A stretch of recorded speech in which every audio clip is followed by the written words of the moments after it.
Okay, thank you. Yeah. Thanks, Jeff. Thanks for coming in, Mr. B. And thank you for your answers to questions that I put on notice about the transition of NITV into SBS, among other things. And so that looks to me like it's been a very successful transition. What can you tell us about the trends in the number of viewers that NITV has had since being brought into the SBS stable? Well, obviously going from a pay TV only channel to a free-to-air channel has increased their viewership significantly. I don't have the reach figures with me at the moment, but I think the reach figure is about just around 1.1, 1.2 million, but I'll have to check that. And we know that, we are appealing certainly to the broader community as well, which is one of our hopes, that it's not just a channel for Indigenous Australians, but for all Australians to really get a good view, a window into Indigenous culture and stories, and that's been working well as well. Oh, great. Okay. If you want to just check those figures. I'll get that to you, yeah. I can get you I know the channel does vary from evening to evening in terms of its share, depending on its content, obviously, but it does range sometimes up to about 0.6% of a share, which is terrific for the channel. Okay. Yeah, it'd be good to see it benchmarked against the SBS main channel. How many staff in total does NITV have on board? I think you said 43 in your answer to my question. That sounds about right, yep. Okay, no changes since then. So I think it's nearly 6 months since the transition occurred, and your answer to my question, excuse me, refers to a review. So could you just update us as to what sort of form that review will take? Just to clarify, in terms of the 6 months, the actual integration happened last July. It started in July 1 last year, but the channel didn't launch on the free-to-air network till December 12th. So it's been on air for 12 months, but NITV as a group have been co-locating and working within SBS for, I guess, almost 12 months now, coming up to 12 months. Okay, that's useful clarification. My 6 month figure was more for when they actually went live on the free-to-air channel. Yes. So what's the status and the structure of the review? So it's a review that is just as a normal part of our budgeting cycle as we do with the rest of the areas of SBS. We're having a review of how they've gone for the last 6 months. We're getting out there again. When we first launched, just before we launched the channel, we spent quite a bit of time getting right around the country, talking to a lot of the community and stakeholders of the channel to understand some of their thoughts, concerns, hopes of the channel. And we will be doing that again in the coming months to go back around to see how we're doing, what the feedback is from the community and from the production sector, to work out what we can do better with the channel. We're also looking to do some audience research work around what our audiences are thinking and feeling about the channel. So that audience metric work is something that we would also do with SBS 1 and 2 and on our radio networks, and so we do that from time to time, and so that will all form part of the review of NITV to work out what we need to do better going forward. Okay. And there will be outside evaluation rather than just an internal review? Or do you see it is an internal review that will be taking in a lot of external thoughts and opinions and input. Okay. Okay. I'm turning now to probably one of your least favourite subjects, but I guess that's what I get to do. It's to in-program advertising on the station. When SBS introduced in-program advertising in late 2006, SBS justified the disruption of programs with the commercial breaks on the basis that the revenue from in-program ads would be used to commission Australian content. So, in a media release issued by your predecessor on 1 June 2006, in notice of that particular change, it was stated, since advertising was introduced in 91, SBS directed all advertising revenue to program making and the commissioning of programs from independent Australian filmmakers. Now, it's been revealed that in the last financial year, only 37% of television advertising dollars were used to make Australian programs. So I'm just wondering when that policy changed.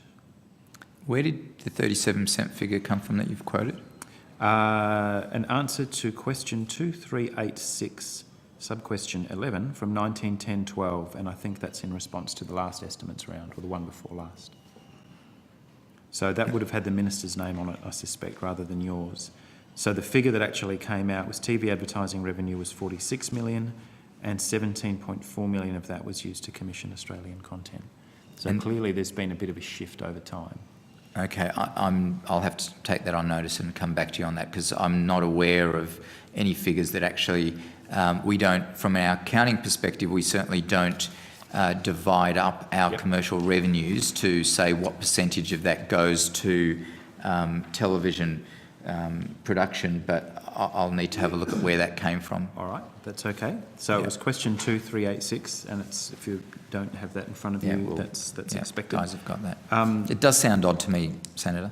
Well, my question, what sounds odd to me is that there was clearly a policy, and the policy has clearly changed. Whether there's direct hypothecation or not, the station is clearly not spending anything like its total advertising revenue on Australian content production. So I guess my question, having now together outlined this issue, whether SBS would be willing to revert to its former policy. You might like to take that on notice as well. What I would say on that as a general thing is, over those last 5 years or so, or I suppose more than that, since that policy was made, it would be 9 years. Over those 9 years, our costs across the business has increased dramatically. And so we've also invested in new online and digital services which is needed to be funded. And so I dare say a fair percentage of our advertising revenues have also had to be diverted to fund our digital and online platforms.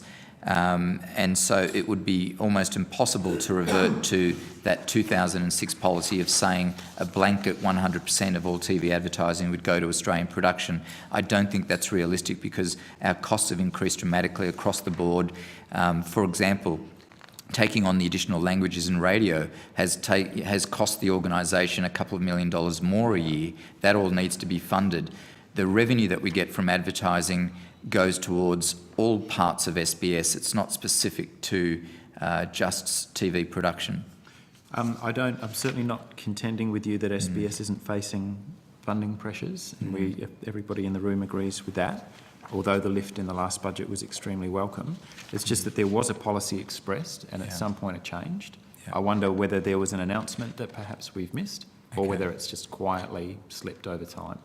Okay. It's certainly, as I say, it's not a policy decision since I've been there, but I'll have a look at I suspect it would have predated your arrival. I think if we go back through successive budgets, we'll find it's been slipping probably since that first year. If it's of value, I've got a copy of the question that I can table for you. I'll grab that at the end. Thank you. Okay, thanks. Thank you.